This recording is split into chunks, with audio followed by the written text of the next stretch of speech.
Hey, good afternoon, everybody. Welcome to the MagnaWave office hours. I'm Pat Zemer from MagnaWave. We've got a good show for you today. We're going to be visiting with Elaine and Dr. Amanda Myers, our medical director, talking about a lot of things health-wise, COVID-wise, all of that good stuff. And so we're glad that you're with us. Also want to remind you, please share this broadcast with your friends. So if they want to come on and ask some questions, we'll be happy to take the questions from them as well.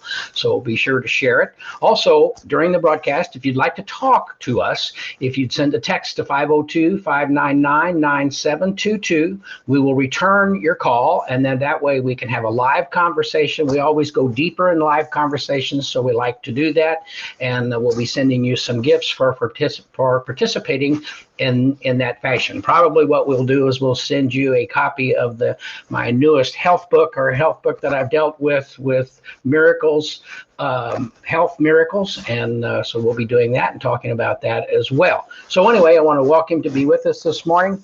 I want to remind you, Pillars of Success, the book that I released with Jack Canfield last week, reached top 10 best-selling status, so we're excited about that. It's kind of going up and down. We hope it gets higher and higher, but that's where we are with the book. If you haven't taken a look at it, please do.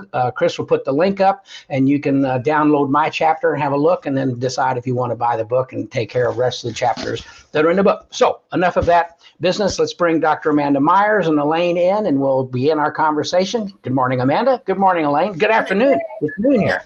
So noon here, it's going to be 5 o'clock somewhere soon, so who knows. But so glad to be with us. And Elaine, I'll turn it over to you, and you can start us up with Dr. Myers. Okay, great. Well, hello, Dr. Myers. It's so great to see you. Where are you right now?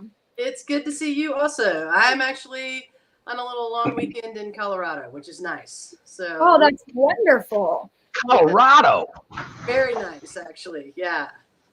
I've actually never been to Colorado. I've always wanted to go. So that's wonderful. So I guess where I am, I have a couple of questions, medical questions I'm going to ask you today that I've gotten over the last few days, just interesting things that have come to my attention. But one of the things that I want to know is how is things going with you in the different hospitals you work at? And if you're new to joining us with Dr. Myers, she's a traveling physician. She goes to several different hospitals and works in different areas. And you're also a pediatrician and an internal medicine doctor, right? Something like that? I do emergency medicine for pediatrics. So okay. In the ER, 21 and under is kind of my life. Yeah. Okay. So tell us a little bit about what it's like in the different, because I know you're in between Texas and Ohio, and what does it look like in terms of COVID? Because I think we've learned a lot since maybe the last, month or so ago on exactly, treatments and what the hospitals were doing. So how have you seen things shaping up for the actual hospital environment that you're in? So I think that most of the hospitals have kind of nailed down their protocols. We know what we need to be looking for, how to protect our staff at this point in the game. We're still dealing with some supply line issues for different, personal protective equipment, or PPE, as we call it. But we're re-engaging a lot of the routine management care that we were providing across the nation, realistically. So some of the elective surgeries have started again. The different clinics have begun to open up.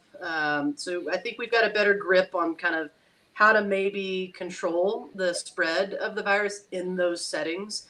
And like I said, how to protect our staff. And then in addition to that, how we're protecting our patients as they, throughput these environments that they're, potentially being exposed in as well. So some maybe infrastructure changes that have happened. There's been a little bit of settling in, calming down, still some decent hypervigilance going on as there should be, but certainly some better processes in place.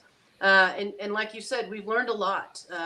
You look back at our data in March, we were having a lot of people end up in the hospital, a lot of people end up in intensive care units, and not doing very well once they were in those environments. We were having a 60% mortality rate in the ICUs at that point. Now we've cut that back by half almost. So we're losing roughly 40% of the patients that end up in intensive care units. So we're learning a ton. And applying it decently. So there's still a lot to go. There's still a lot of drugs that are being studied and evaluated, and we'll figure out where to put them into the process of how do we treat this patient, and at what point do we utilize these different modalities that we're learning about. So we've got a lot of better equipment actually too. A lot of the COVID patients do better if they're on their belly in their bed instead of on their back. So we've got new equipment that help us roll patients. Whereas before it would just be like a 6-man team that would go in and flip somebody over and reflip them back. So, we're developing things along the way as well that are making our processes simpler for the staff and for the care of the patients as well. So big learning curves, lots going on. Yeah, I think it's really interesting because I've actually, as this has gone on, I've come in contact with, or I know people who have had it. I haven't, I wasn't around them when they were sick, but I've talked to people, several people who through MagnaWave, through my work, and then also in my personal life. And one of the women that I spoke to recently, she's a mother and she has children that live in our neighborhood, younger children. And she had it actually in March, and she got very sick and she had all of the symptoms, but tested negative, and then went back to the hospital and tested positive after that. And she was miserable, super miserable, and couldn't breathe. She thought she was, all the things that you hear. I couldn't breathe, the tightening in my chest. I thought I was going to die. Now, she was around her husband and her child, and neither of them got sick. Now, they were both tested. She said she quarantined in her room, but originally they didn't think she had COVID. They thought it was just the flu. So, they brought her food, they did her dishes, all of that, and they were both tested and both of them were negative, which doesn't mean that they didn't have it eventually, because I know that there's ways for that to happen. But if they did get it, she said her daughter got the little bit of the sniffles, and that's about it. That's all. Nobody else in her family got sick. So are you noticing any type of pattern with the type of people who are getting sick besides, she has no pre-existing conditions that she's aware of? Why? It just amazes me that she got it so severely. Weeks. And she has the spots on her lungs now. She had a lung scan done. She has all of the spots. So what does that mean for her? Have you seen any in those long term? And why do some of these people not get it and some do? It's so interesting. It's very interesting. And we're finding that the people who get very sick from it, fit into some categories. They're older, they are overweight, we've got high cholesterol, we've got diabetes, we have some cardiovascular issues, heart-related issues, high blood pressures, those types of things. We know those people are at risk, but they're kind of the risk group for any big illness that occurs. They're the risk people for the flu, as well. So not unusual to find that being the case, and I feel like there are interesting layers of people that don't get sick, just kind of like with the flu, who gets it, who doesn't. We still don't know exactly why.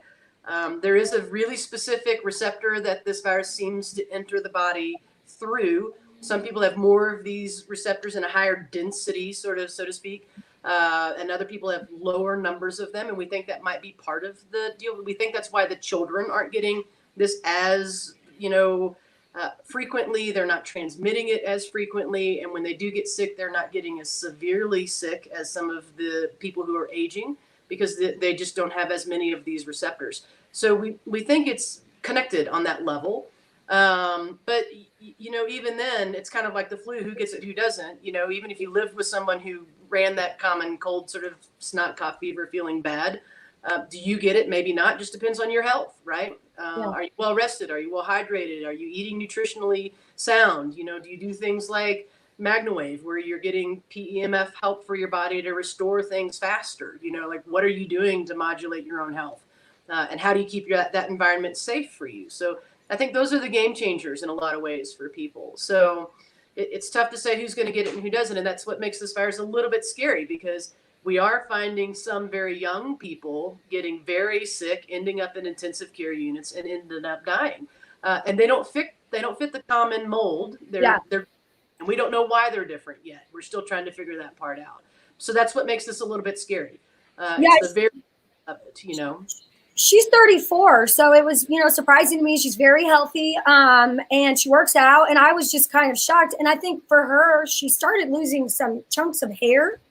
That's when, this has been since March. She says, I still can't breathe. She still doesn't go out. She's tested negative 3 or 4 times, but she's scared to get any virus right now as her immune system is low. And she feels like, she's got these issues. And I think with anybody, her fear is the long-term effects for her. And I totally get that. So I think that recently, though, I had loaned her a machine, dropped it on her front porch and said, try this. And she's breathing better and she's, feeling better. And I think that's kind of the thing with MagnaWave is that if you're just allowing your body to heal itself, the machine doesn't heal you. It doesn't do anything like that. All it does is allow your body to be the best it can be. I think that's, if you can feel better, your cells can talk better, then your body can fight things better. And I think that's a good offense and a good defense in both ways to just keep yourself healthy. And I think she may have realized that she ran herself ragged. I mean, she is a mom and she works. And I think she realized, part of it could have been, even though I was healthy, maybe she wasn't sleeping. She thinks back on that time and that that could be it. Mm-hmm. Those subtle stressors, especially if they're chronic, they just deplete the immune system and its ability to fight, appropriately on many levels. What we are finding with this virus is longevity of it. So we have a decent number of people, like 30% of the people who have had this illness, who even months later still are not back to their baseline health status. There's just this long play effect from the viral impact. And again, we're still trying to sort that out. Why does that, occur? Is there a specific population or subtype of people that are going to experience that type of longer healing cycle, lack of resolution completely of the viral impact? What is the body doing to clean and clear itself? So we're still learning a lot about that, but there's a very real phenomenon. She's not the only one 3 months, down the track and still having similar symptoms to when she was, acutely ill. With the virus. So it's an interesting thing we're still learning a lot about every day, it seems like. Yeah, so if anybody has any questions, please call 502-599-9722.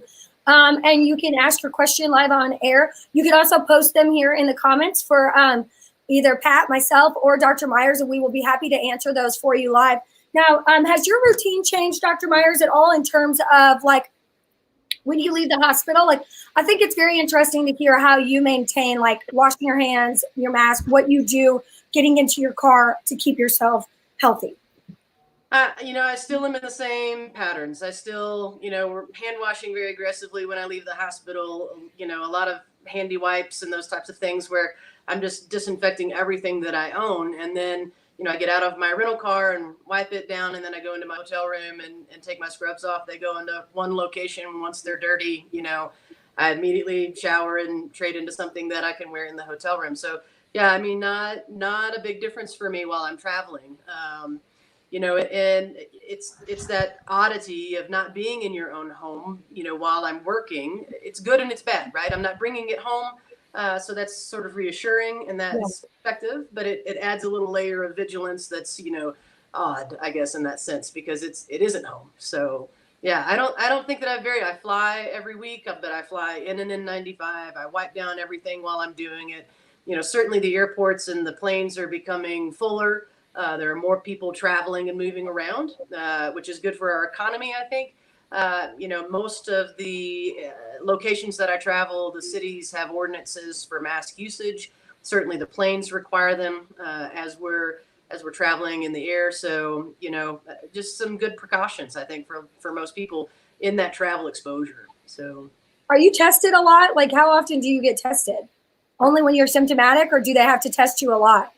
No, I mean, they were testing me in the first phases of this fairly regularly. And then I think everyone has sort of recognized that, if we do the right PPE, if we've got the right protocols now in the hospital to kind of monitor staff, we can test fewer times. So, most places have said, if you're symptomatic, that's when we're going to begin to test you. Yeah, there's a lot of conversation we can talk about with the Derby too, in the backside, and all those people getting tested right now. They shut down another track recently. So there's a whole conversation about cleanliness on the racetrack that I'm sure a lot of horse people would like to talk about as well. But we do have a question from Dion. It's a non-COVID question, so we're going to kind of answer this. She says, am I correct in saying that the MagnaWave produces the same energy we already have in our bodies, which is what we are looking at when we do EKGs, etc.? Hold on, I'm going to put it up. I had a doctor tell me that in those tests, we are only looking at electricity, not electromagnetic energy. I want to make sure I'm expressing this correctly. The way that you're saying that is correct. We have two different sort of components of what we're dealing with in a magnetic field. So we actually create a certain hertz and frequency of energy movement. And because we create that magnetically, we shift the electrical chemical component of the body. So we are building a certain exposure of an energy that then moves the cations and anions in our body. So the sort of polarity of our cells. And so you're actually looking at two different sort of components of what a PEMF or a pulsed electromagnetic field creates. So we operate on a specific frequency in our system, our brain waves and our heart function. So the way that it beats in our rhythm, the electricity or the electrochemical current that we're creating in our brain or in our heart is at the same frequency as the Schumann resonance, which is around the world, connected with our gravity field and our magnetic positioning within our universe. So magnetics played a direct correlative effect into the electrochemical construct of our system. They're kind of inseparable, which is interesting. And NASA kind of proved that when we put people out of our atmosphere into somewhere else in space, we changed their magnetic construct and their electrochemical currents changed as well. So they're kind of married. The concepts are uniquely bonded on an interesting level. So your doctor is correct, but so are you. Ah, there we go. So they're both there. Got it. Dad, do you have anything to add to that? Do you have any? No, she said it, she knows because she's the doctor, but we're putting energy into the body that allows the body to be healthier and to better maintain the energy that it's producing that it needs to have good reads of EKGs and those types of things. So we are in effect helping it. We are supplementing the energy to the body. And so as Dr. Amanda said, both of them are correct. Yeah, and I think that a lot of times, Dion, just as a non-doctor, I would like to say that you don't ever want to try to speak to a doctor as though you are on their level. Like, I've realized that that's not going to help me. I try to talk to people when I'm explaining what PEMF is or what MagnaWave does in a very, I try to explain it in a simpler terms. And then I give them more research to let them study it. Because sometimes when you do try to talk above what you may or may not, you get too deep down the rabbit hole when you can just share information with them and let them make those discoveries themselves. And that's just the truth, because a lot of doctors, they like to talk to other doctors, right? They like to read other scientific fact-based information. So I think it's important to just try to say simply, this is my understanding of it. This is the science behind it. Read it yourself. So I would take it. We're working right now on some white papers for veterinarians, for doctors, and for plastic surgeons that talk about the studies that they may find interesting, and a little bit more scientific information for you to hand to a doctor without you having to go down the rabbit hole of what the electromagnetic field connection is between the cells. That might be too much for explanation for you to get into, but you can have a very basic elevator speech that Dr. Myers did that was excellent her first year at MagnaCon, where she broke down PEMF. And I think if you have not seen that, we will post it here in the group. It's also on our website under what is MagnaWave or what is PEMF. So check that out, because breaking down those letters is a really great way to explain it. And then giving the studies to back it up is just, icing on the cake. Okay. We do have another question. Okay. Katie Battis asks, she says that she works in an ICU with COVID patients. They've noticed that ones who get the sickest have HTN and diabetes. Have you noticed anything in that trend anywhere else, Dr. Myers? Clearly we've seen a lot of individuals who have had high blood pressure have issues, the hypertension, the HTN that you're referring to. We think that this virus is impacting us in two different ways. It's infecting cells, and so the cells are dysfunctioning, which is why we see these spots in our lungs. We're getting these little clusters of the virus that are impacting cell structure and cell function. And so we thought this is more like a pneumonia and maybe injury to the lung tissues. And so we initially began treating people under that premise. But what we have learned also is that it is impacting blood vessel structure as well. It's creating an inflammatory reaction in the vessel lining itself, and it's activating our coagulation system. So we're building a clot, which is not going to allow free flow blood movement.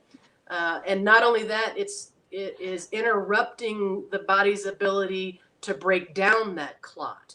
So we're finding a lot of microvascular, small vessel problems. And that may be the other sort of component of these spots in the lungs. We're seeing blood vessel damage and we're seeing tissue damage.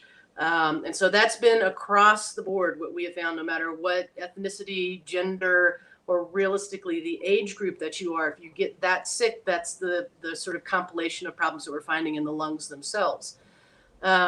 We've also looked heavily at the diabetic population because they seem to have a sicker illness course. Whether you're a type 1 diabetic or a type 2 diabetic, we categorize diabetes based on what the pancreas is doing. The pancreas builds insulin for us. Insulin is what allows us to take sugar out of our digestive tract and put it inside of a cell where the cell can then use it as an energy source. If your insulin doesn't work right, then sugar does not get into the cell and the cells begin to have a problem because they can no longer have the energy they need to function. Or if you're not making enough insulin, either way, you have a problem. And so we call these categories type 1 and type 2 diabetes, right? And what we have found is that if you have a type 2 diabetic issue, you're 2 times more likely to be severely ill and potentially die. If you have a type 1 diabetic problem, you're actually 3.5 times more likely to experience this. So we're seeing, the different modalities of illnesses that we're normally managing in the body have a more severe impact from this illness course across time. Now, in the diabetic population, we also found that if you were over 40 with either one of these problems, that you were at higher risks as well. So age matters, type of diabetes matters, whether you also have the high blood pressure problem matters. So how many of these, what we call comorbidities, how many things wrong do you have that will stack up and create a problem? And these are the individuals that we do find that end up needing more medical care. They are more fragile. They don't respond as rapidly or as thoroughly to their medical interventions.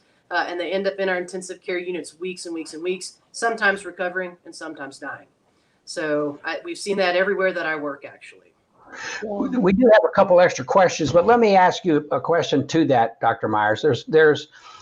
So we talk about using PEMF to help regenerate the blood flow, to help oxygenation in the blood, to allow the individual cells to be healthier, to better do their job. We're not healing anything as such. We're just setting the body up to better work and fight what it needs to fight. How does that apply to what you're talking about with the blood circulation, the inflammation I feel that I have a thought, but I wanted to have you kind of tie this together for us, how this can be beneficial. I'm not saying curing, I'm just saying beneficial for someone's overall health, which we talk about all the time, an animal's health or whatever. Can you address that a little bit?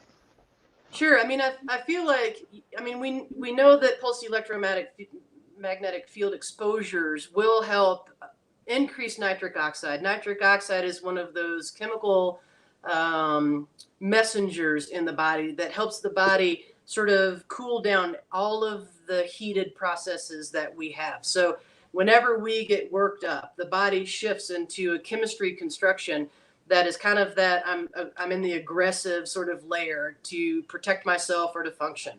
And nitric oxide shifts us over into the relax mode, where our blood vessels become larger, where our blood flow becomes thinner, where we can pick up more oxygen because our red blood cells are better shaped, and then on the other end of that, it changes the way that the inflammation is rising or falling in our body. We are constantly in a balance. We're on a seesaw of inflammation. We want a certain layer of health. We want a certain layer of aggressive immune, sort of reaction and response, because that keeps us healthy and safe. But we don't want it to get out of control. We don't want it to get too far down the path where we can't then reel it back in and keep ourselves healthy from that perspective. So PEMF begins to help with that process. It regulates things on a level. So when we talk about health and strategies for health, keeping your body as tuned up as possible is ideal. And that's what I think magnetic fields will do for you. So, I feel like if you're trying to cure this virus, we've not found something that will do that. We found a lot of different techniques that will help us out. How we help you breathe, how we position you to do that. We've got a couple of medicines that we can now put in play, but none of them are working real well. Our biggest defense is our offense. It's being healthy, rested, hydrated, and in the cellular shape that might help you not have as rough a course if you do get this virus. Excellent. A couple other questions. Let's see, let me come back. Yeah, I got one. Vel, I'm going to show it. Vel says, can MagnaWave help reduce scar tissue? So can PEMF help reduce or break down scar tissue? I've gotten this one a lot before. There's a couple of studies that will say yes, that it can help remodel. And again, a scar is something where the body has a gap between its cell structure.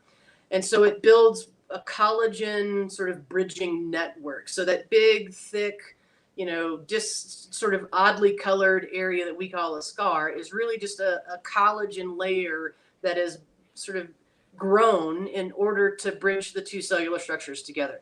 Those scars break down over time, typically, in everyone. So, which is why you don't see those big, thick scars your whole life. They somehow get flatter and smaller and less lumpy, over time. So the normal, natural sequence of body healing is the scar is there to begin with in a large way, and because you need a lot of help in the very beginning to keep those two sections of skin close together. And then over time, it's needed less and less because you're building a more normal cell structure underneath where that scar is formed. So over time, the body normally revises scars.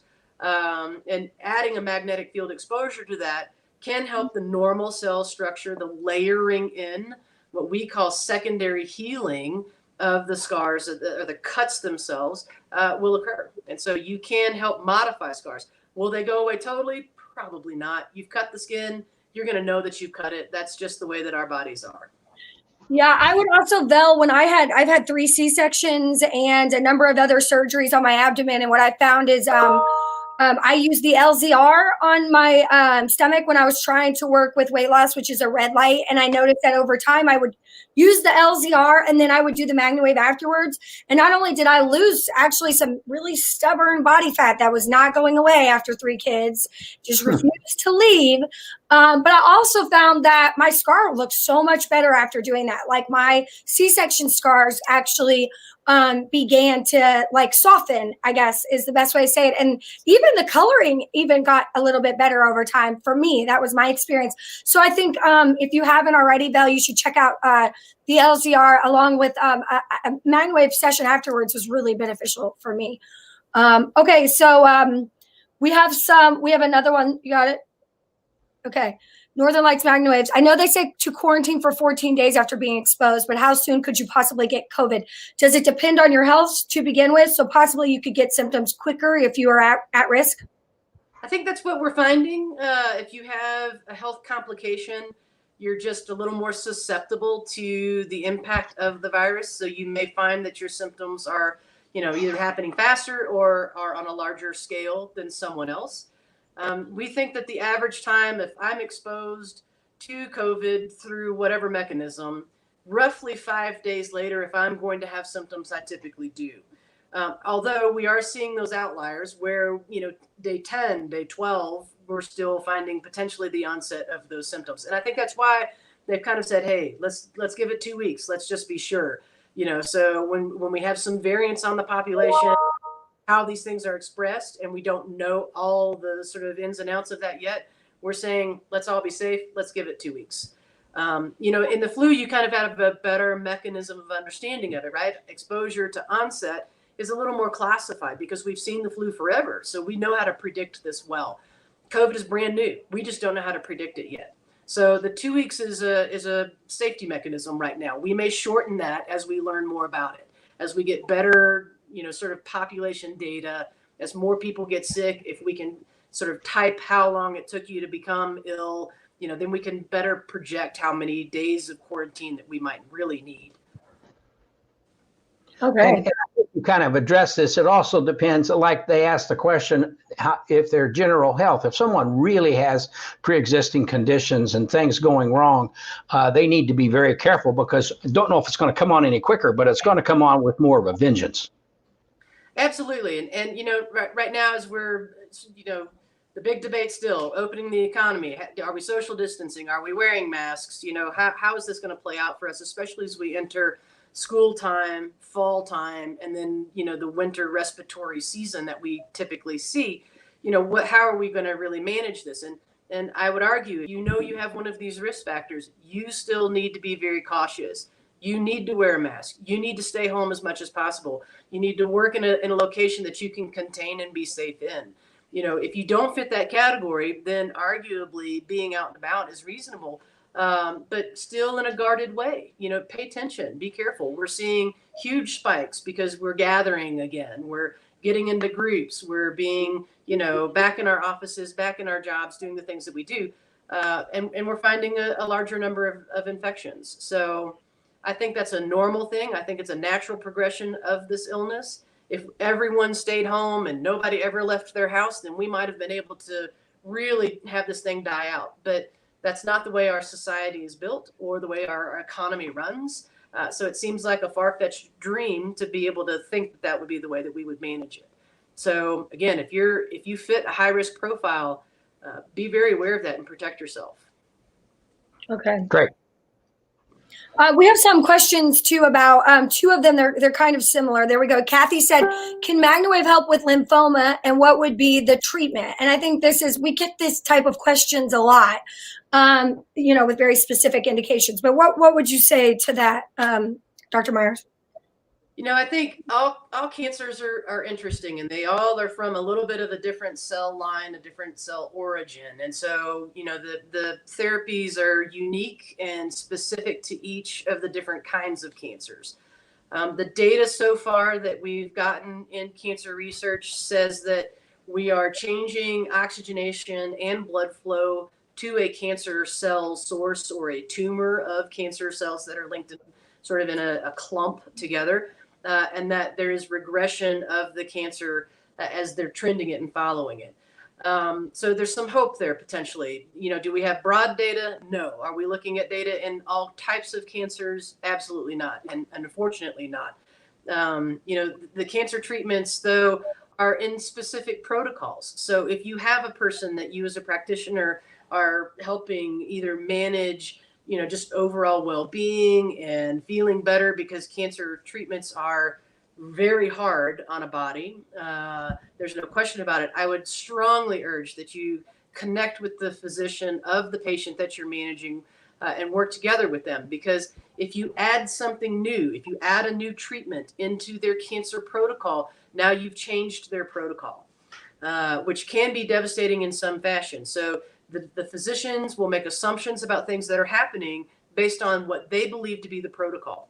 So they need to be very aware if you're going to add in a modality of any kind, realistically. But certainly something like MagnaWave or PEMF that changes a little bit of oxygenation and blood flow patterns. So arguably, I don't know that there's a specific protocol treatment for lymphoma, but I would certainly not engage in therapy until you have a really good conversation with the physician. Yeah, I agree with that too. And I also think a lot of times it's really just if the physician is comfortable with you using the MagnaWave, the protocol would be whatever the person is comfortable with. So whatever setting was comfortable for them, and then letting them move it around. I've noticed that a lot of people want these, like, this is where you put it for this. And that's not the way that our bodies work. And that's not the way that biology works. We're all a little bit different. And what may feel good to me may feel different to somebody else. So it's important to I like to give people the large super, the butterfly, and just kind of let them move it to where they feel comfortable, and let them understand figure out what is best for them. So just a full body wellness session would be what you would want to do, and allow them to move it around their body in a comfortable pattern. So I think that would be what you would want to do if the doctor had given you, was aware and was fine with you doing that. Okay, let's see. My dog has pancreatitis and possibly pancreatic cancer waiting on results. Can MagnaWave help reduce the inflammation? Is it safe when he's in acute times of pancreatitis flare-ups? That was a tongue twister. Right. So yes, you can change inflammation. And you could arguably use the modality when you're in an acute flare-up. In the human population, when we have a flare-up with pancreatitis, most people are very nauseous. You have a lot of stomach cramping, gut discomfort, and a lot of vomiting can occur. So most of the time we're saying gut rest, don't eat, much. We're going to do fluids and in a way to the pancreas. One of its primary jobs, secondary to making our insulin, is the pancreas makes the enzymes that digest our food. And so if I make the pancreas work on that level while it's sick, then the impact factors are commonly that I just vomit profusely. And I feel really terrible when that happens. So I get a little dehydrated, I cramp a ton, and I just feel globally terrible. So, could you change maybe some of just the well-being with the MagnaWave treatments? Absolutely. Could you modify the inflammatory process? Very likely. Will you treat the cancer and change the source of these issues? I don't know that there's any data on that. So, but if it makes the animal more comfortable and maybe helps them vomit less or potentially helps them drink better so they don't get as dry, then I think those are really good things. So, but again, I would engage the vet. I would say, if we're going to initiate a therapy, a treatment of any kind, through the vet clinic, then they should be aware that you're also adding in this modality. Yeah, I completely agree. And Dr. Marty talks about, Dr. Marty's done a lot of work in cancer, with cancer in animals. And one of the things he keeps saying is cancer does not like oxygen. And if we're helping the body better produce oxygen, and that will attack the cancer more readily and help those types of situations. That's what he says from a veterinary perspective. As Dr. Amanda points out, we need more studies. We need more research, which is what we'd love to get behind and help people with. But that's kind of the basis for that. Yeah, I think that what I realized a lot is that it's not necessarily a contraindication to use PEMF treatment when you're in any of these issues. It's just important to let the doctor know so that they know what's working and they understand what's not working for their patient. And then whether it's a vet, because again, biology is biology. So if you can make the cells function better, then they'll be able to fight some of these other issues that are going on. Plus, when you have cancer, keeping your immunity up, keeping your immune system up is important as well, because sometimes your immune system drops and you can get viruses and other things. So I think talking to a doctor, and once you're cleared with the vet or the doctor, it's absolutely something you could add in to your protocol and your wellness for anybody. And we had another question about pancreatic. There it goes. Would PEMF help someone that has pancreatic cancer now that they have finished cancer treatment? So I guess that would be they were off of the chemotherapy. Yeah, I mean, again, I think if you can feel better in your day, that's valuable. And pancreatic cancer is an incredibly painful, unfortunately, cancer. So anything I think you can do to help mitigate how they're feeling would be useful. But I would caution anyone who's doing this to engage physicians, because cancer treatments are done in sessions. You take a grouping of treatments, you have a period off treatment, and then you typically have a second phase, a third phase, a fourth phase. So we're doing we're treating on a level to try to minimize the cancer load. We're watching to see that impact, and then we're re-engaging another session in order to see if we can get it where we want it to be from a how much is present perspective. We can't treat it all at one time, otherwise we would kill the patient as well as the cancer. So cancer is kind of one of those games where how fast can I kill the cancer without killing the patient? So we do these things in rounds, giving a break in between them to try to reduce the cancer load globally over multiple rounds of either radiation or chemotherapy or combinations of the two.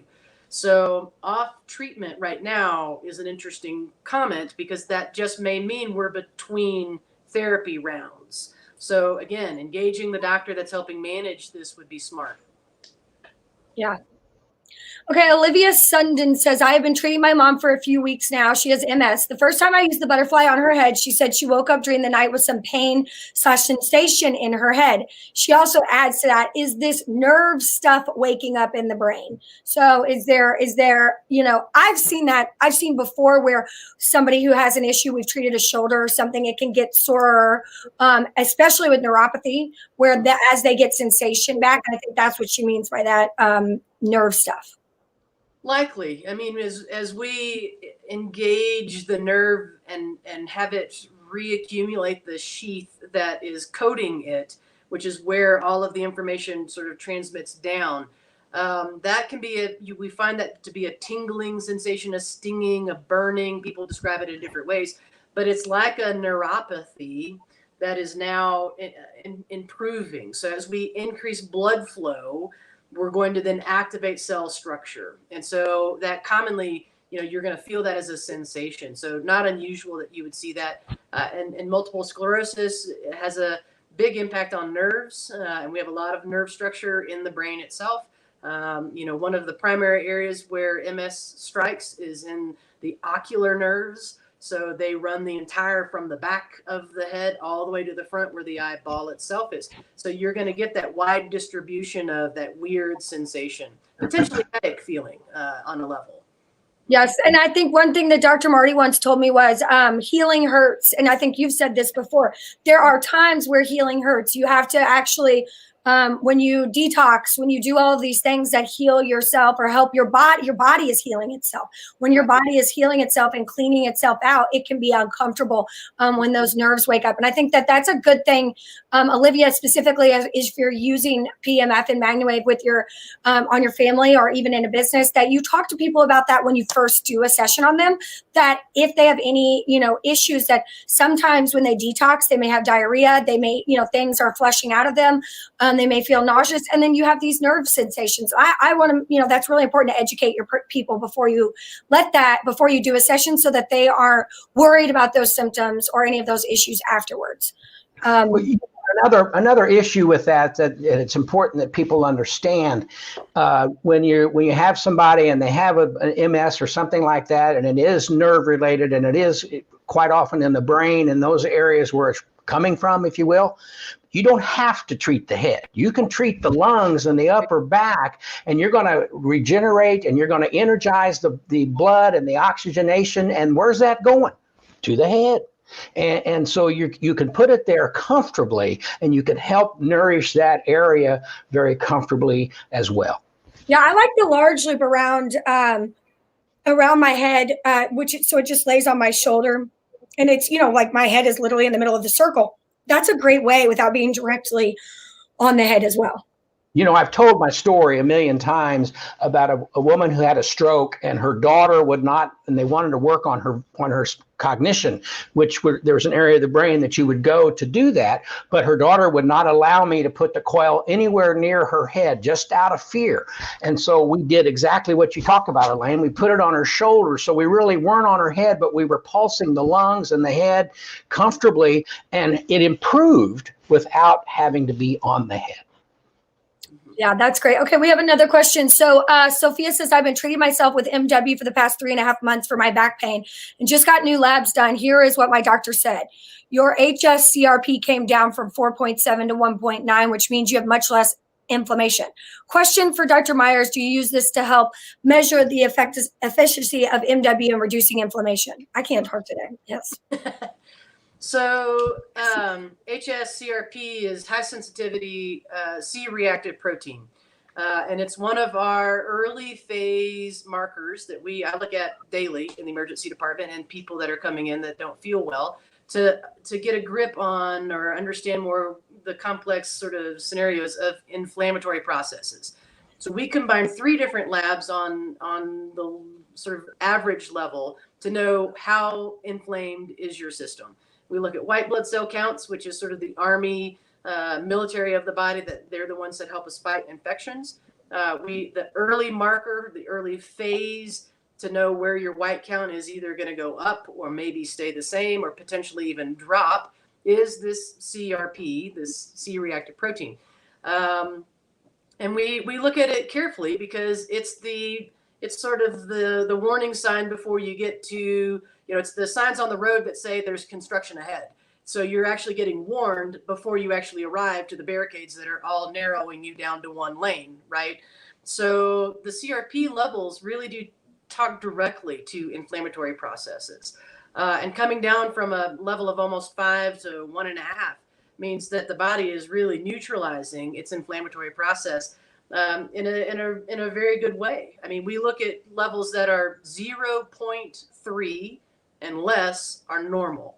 So still some inflammation, but if you can pull your risk down 3.5 times, that's pretty incredible. That's big. So it's a big deal. Yeah. I mean, it's a really big deal. So when we look at how does your body work, when we're in an inflammatory sort of phase or state, then we are highly reactive to things that we're exposed to in a negative way. We're overreactive, which means our body is going to dysfunction in that setting on some level across the board. And so minimizing those inflammatory states is valuable, highly valuable. So and one thing that people need to, and I've had this conversation a million times where people ask, will this help this? Will this help that?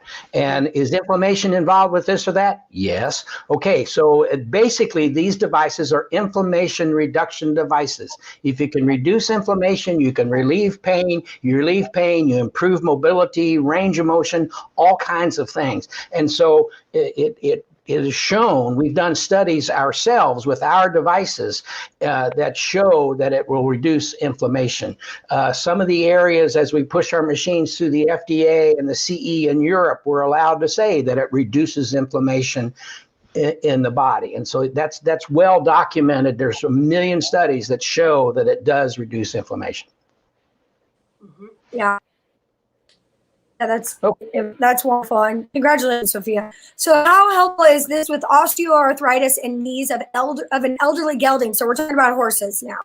Mm-hmm. And we're talking about the same thing. We're talking about inflammation that is caused by the arthritis. And if we can reduce the inflammation, we can help the issue. Correct. Yeah, I mean, I think that there are great studies in magnetic field work where the arthritic components are reduced, the mobility of the joint, the global comfort zone of the individual that is experiencing that arthritis, whatever joint that is in, is improved. So, if you can have better range of motion, then we're much more likely to do something from an activity level, which again just builds better health in our system. Our bodies are built to move. We're built to get up and do things, to weight bear on those joints so that they to maintain their healthy status. So anything that you can do to help put them back in their healthy state is incredibly valuable. Yes. Absolutely. And I just got a text from Stan.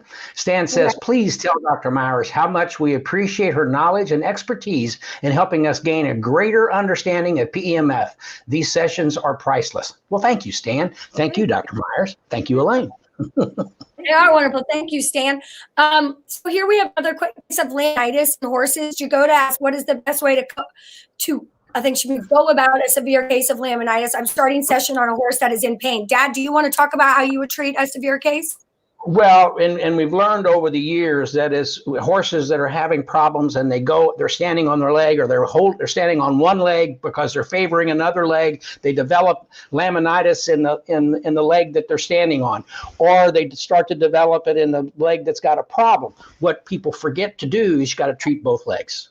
Whether they have it in both legs or not, treat both legs, treat both feet so it doesn't get into the other foot. So they don't put undue, it's like going to the state fair, as I've said 1 million times, you wear the wrong shoes, you come home, you feel like hell, and because you wore the wrong shoes. That's the only reason. So you want to be able to treat the overall area, an overall situation. And Dr. Amanda may be able to address that as well. Well, we kind of feel the same way in the human population. I mean, when something hurts, you automatically start using the other side more aggressively. And whether that's standing and weight bearing or, just more range of motion of the shoulder joint or the way that you're positioning your shoulders, that type of a deal. So arguably treating both sides is always a smart choice if you've got a joint issue, a leg issue, a hip issue, those types of things. Because in general, you're going to put more work onto the opposite side, which will stress it because now you're asking it to do something it doesn't normally do. And you're likely positioning the joint in a way that it's not neutral. You're asking it to, because you're shifting your weight, you're tilting it in a way that will make it more prone to have an injury as well. You're cantilevering weight, if you will. So treating both sides is imperative to get somebody through that event and feeling better. And I think to that, Dad, do you think that with a severe case of laminitis, like how often should she be having sessions on this horse? I get that a lot. Should I do it once a week? Should I do it twice a week? Like what would be your recommendation there, Dad, in terms of the treatment of how?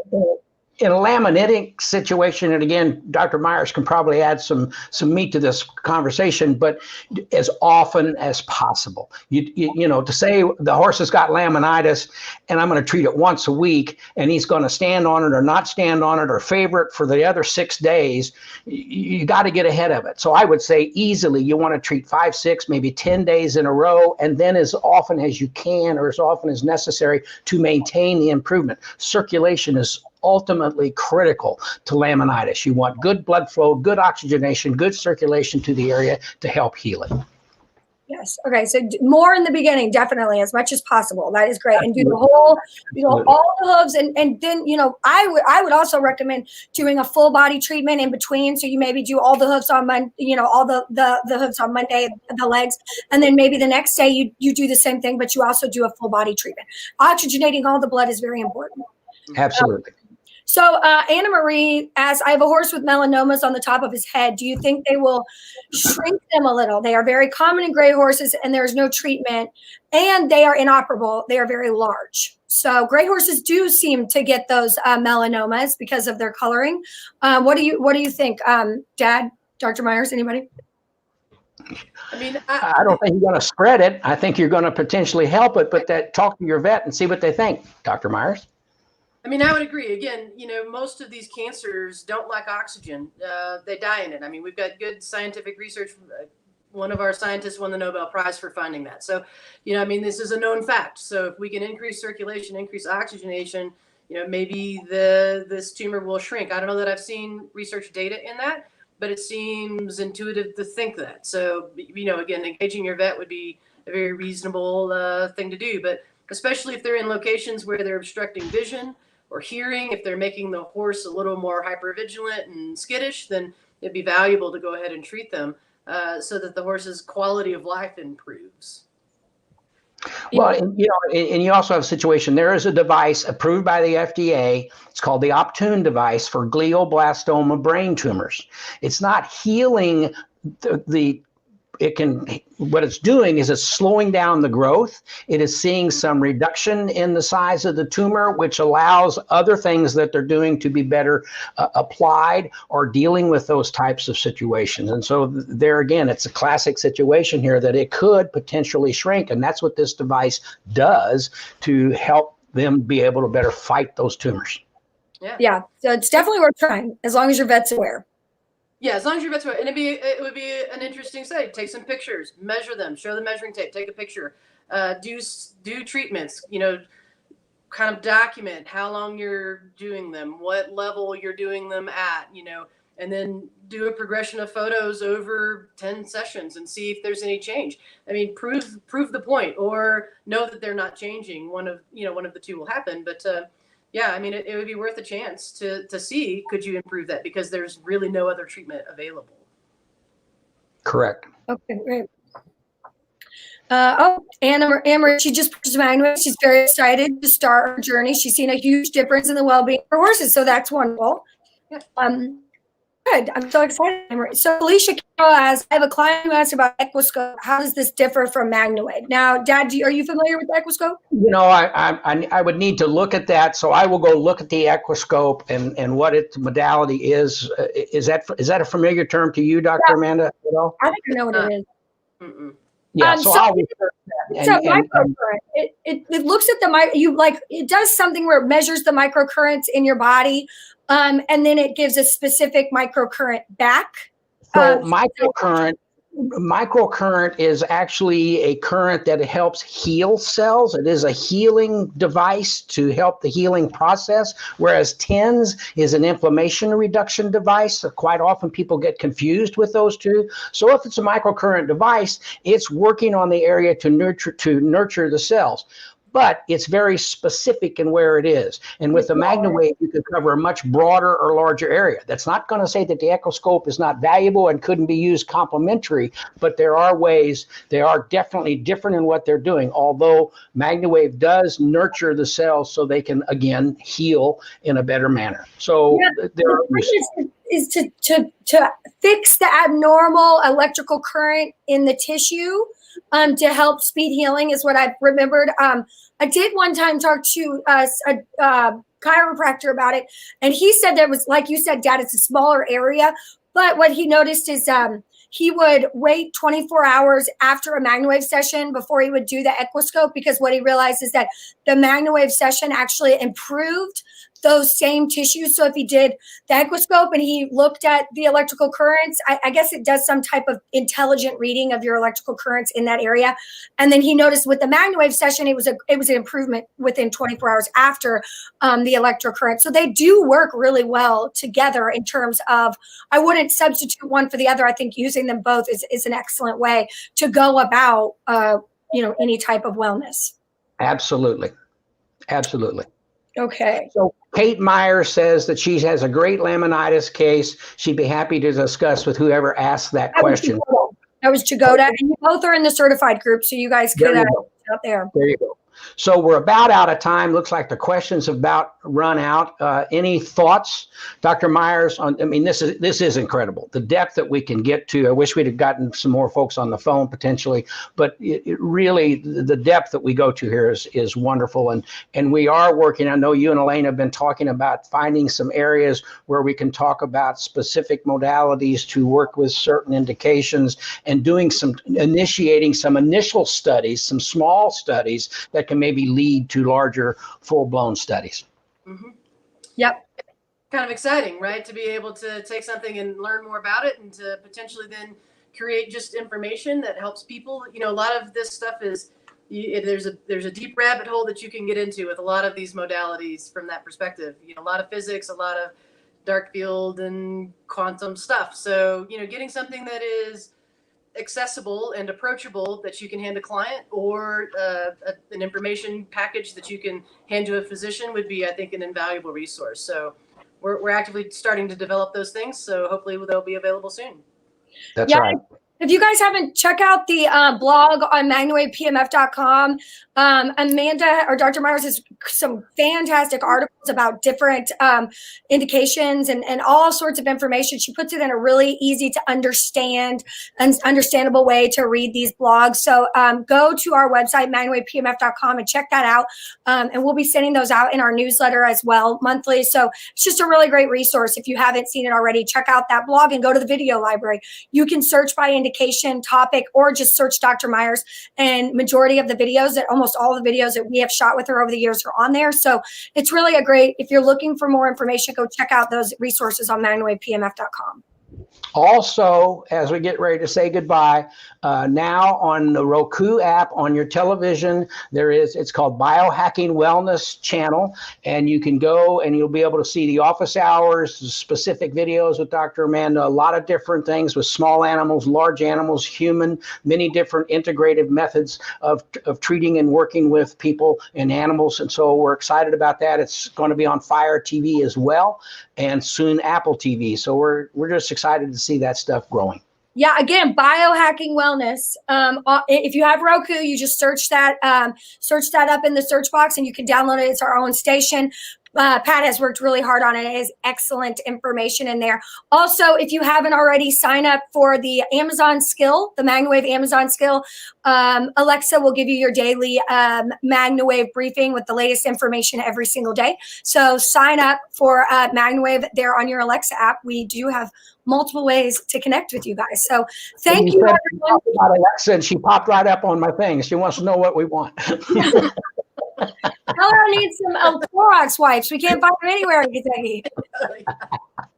Hey, Dr. Amanda, thank you. Thank you, Elaine. Thanks, guys. Have a nice day. Thank you, Yeah, guys. wave on to better health, folks. Thank you for being with us. Bye-bye. Bye.